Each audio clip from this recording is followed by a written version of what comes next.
ఆ నగరంలో ఉన్న ఒక ధనిక వ్యాపారి ఇంట్లోకి ఒకనాడు ఒక దొంగ జొరబడ్డాడు. మామూలుగా కాదు. వ్యాపారి ఇంటి గోడకు కన్నం వేసి ఆ కన్నంలోంచి లోనికి దూరాడు. లోపల ఉన్న విలువైన వస్తువుల్ని మూటగట్టుకుని ఇక బయటపడదాం అనుకునే లోపే వాడు కన్నం వేసిన గోడ నిలువున కూలింది. వాడు తన త్రవ్విన గోడ క్రింద తానే పడి చచ్చిపోయాడు. అయితే ఆ దొంగ తమ్ముడు రాజుగారి దగ్గరికి పోయి వ్యాపారి మీద ఫిర్యాదు చేశాడు. ప్రభు, మా అన్న తన కులవృత్తిని సజావుగా నిర్వహిస్తుండగా ఒక గోడ అతని మీద కూలి అతని ప్రాణాలను నిలువున తీసింది. దానికి కారణం ఈ వ్యాపారే. అతను గోడను బలంగా దృఢంగా కట్టి ఉంటే మా అన్నకు ఇలాంటి గతి పట్టేది కాదు. తమరు ధర్మమూర్తులు, దోషిని కఠినంగా శిక్షించి మా అన్న కుటుంబానికి న్యాయం చేయాలి. అని రాజుగారు వాడికి న్యాయమే గెలుస్తుంది అని భరోసా ఇచ్చి వ్యాపారిని పిలువనంపాడు. వ్యాపారి రాగానే ప్రశ్నల వాన మొదలైంది. నీ పేరు? పరహాల శెట్టి ప్రభు. చచ్చిపోయిన ఆ వ్యక్తి మీ ఇంటిని దోచుకునేందుకు వచ్చినప్పుడు నువ్వు అక్కడే ఉన్నావా? మా ఇంట్లోనే ఉన్నాను మహారాజా. వాడు గోడకు కన్నం వేసి ఇంట్లోకి దూరాడు. గోడ బలహీనంగా ఉంది. అది వాడి మీదనే కూలింది. దోషి తన నేరాన్ని ఒప్పుకున్నాడు. దోషి కట్టిన గోడ ఒక వ్యక్తి ప్రాణాలను హరించింది. దీనికి పూర్తి బాధ్యత దోషిదే. మేం నీకు తగిన దండన విధిస్తాం. వరహాల శెట్టి కానీ మహారాజా, అన్నాడు. నేను కాదు, గోడను కట్టిన మేస్త్రిది అసలు తప్పు. అతను దానిని గట్టిగా కట్టి ఉండాల్సింది. అతని నిర్లక్ష్యం వల్ల ఒక నిండు ప్రాణం బలైపోయింది.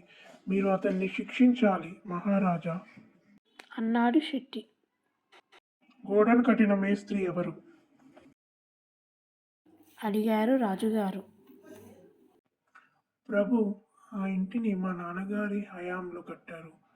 అప్పుడు మా ఇంటి గోడ కట్టిన మేస్త్రి ఇప్పుడు ముసలివాడయ్యాడు.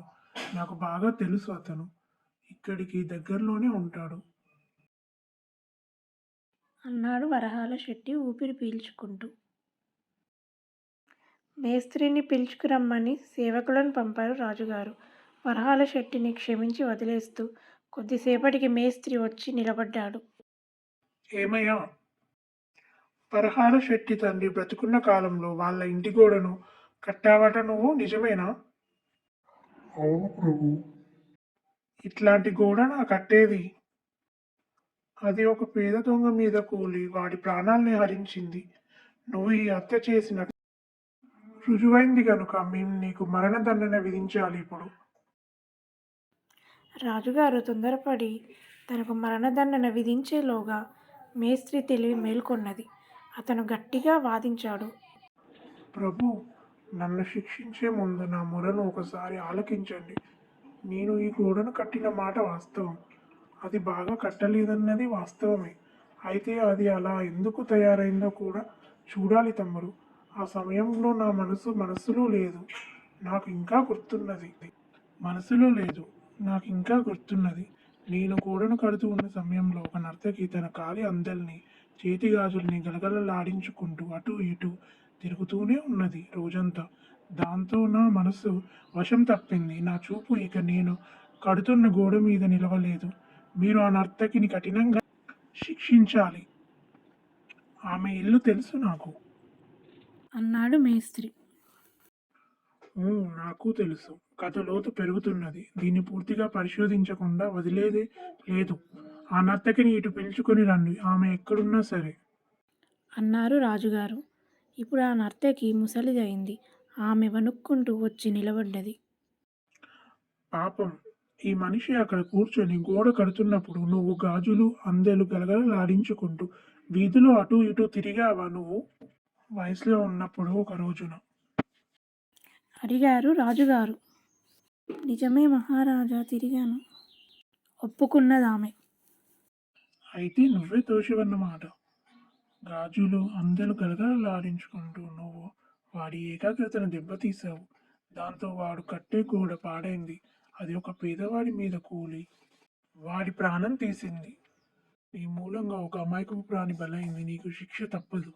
ఆమె ఒక్క క్షణం ఆలోచించి అన్నది, మహారాజా ఆగండి. నేను ఆ రోజున అట్లా రోడ్డు మీద అటూ ఇటూ ఎందుకు తిరిగానో గుర్తుకు వచ్చింది. ఇదంతా ఆ కంసాలి చేసిన పని.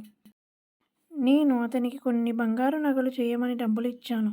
అతను వాటిని ఇప్పుడిస్తాను అంటూ ఆ రోజంతా తిప్పుతూనే ఉన్నాడు. అతని వల్ల నేను ఆ రోజు కనీసం ఒక డజను సార్లు అటూ ఇటూ తిరిగి ఉంటాను. అది నా తప్పు కాదు ప్రభు. అదంతా ఆ నీచుడు కంసాలి చేసిన తప్పు అని అన్నది. పాపం, నిజంగానే ఈమెది ఏ తప్పు లేదు.